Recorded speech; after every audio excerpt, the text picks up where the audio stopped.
Assalamualaikum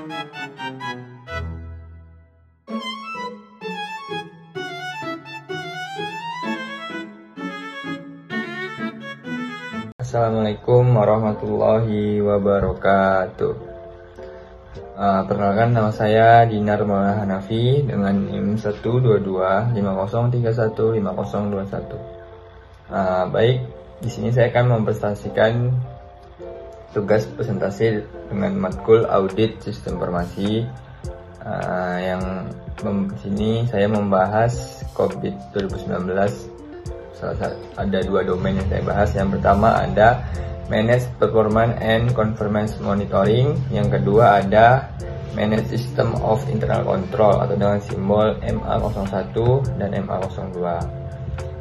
Jadi MA01 dan MA02 ini merupakan bagian dari COVID 2019 yang berfokus pada pemantauan kinerja IT dan pengendalian internal. Kedua aspek ini sangat penting untuk meningkatkan transparansi, akuntabilitas, serta memastikan kepatuhan terhadap regulasi yang berlaku. Dengan penerapan yang tepat, organisasi dapat mengoptimalkan sistem IT mereka untuk mendukung tujuan bisnis secara efektif.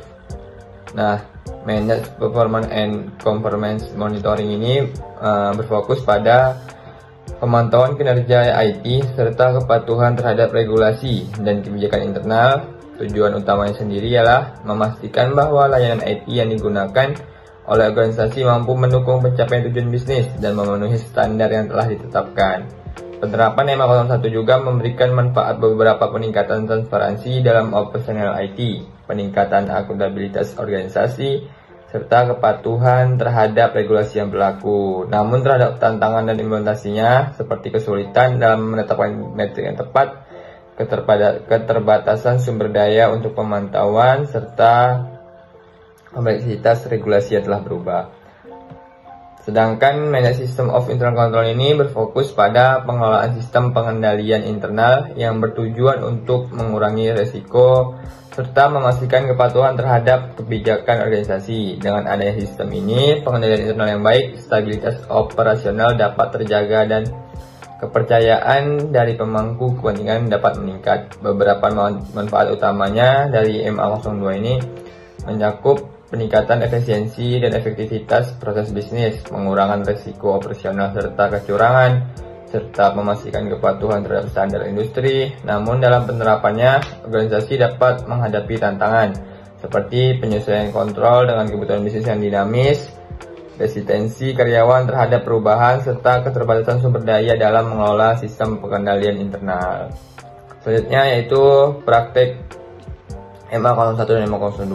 Untuk memastikan efektivitas MA1 dan MA02, organisasi perlu menerapkan berbagai praktik. Yang pertama ada dalam MA01, organisasi harus menetapkan pendekatan pemantauan yang jelas, mengimplementasikan alat pemantauan yang sesuai, serta melakukan analis dan pelaporan hasil pemantauan guna peningkatan berkelanjutan.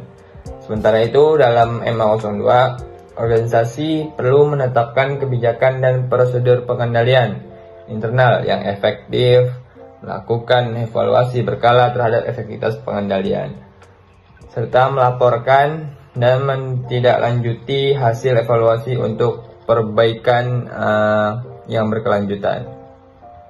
Selanjutnya yaitu kesimpulan dari yang saya sampaikan tadi. MA01 dan MA02 merupakan komponen penting dalam pengelolaan IT yang membantu organisasi dalam pemantauan kinerja serta pengendalian internal. Implementasi yang baik dari kedua aspek ini akan meningkatkan efisiensi operasional, mengurangi risiko bisnis, serta memastikan kepatuhan terhadap regulasi yang berlaku. Oleh karena itu, organisasi harus memastikan bahwa penerapan MA01 dan MA02 dilakukan secara optimal dengan mempertimbangkan tantangan dan peluang yang ada. Mungkin cukup sekian presentasi dari saya tentang subdomain